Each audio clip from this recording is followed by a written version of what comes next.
Ինչպես կազմակերպել հանգիստը երեխաների հետ։ Եթե այդ հանգիստը այսպես եք պատկերացնում, ապա հանեք վարդագույն ակնոցները։ Ջույն, ես Սվետան եմ Պալյան, տնօրեն Faberlic ֆիրմայում։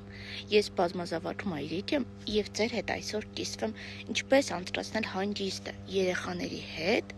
որպեսզի հանգիստը վայելեք, չունենաք ավելորդ սպասումներ եւ արդյունքում չի հիասթափվեք։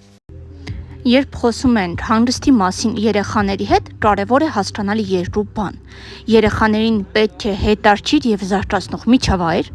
ձեզ պետք է հնարավորինս թեթևություն եւ հանգստություն։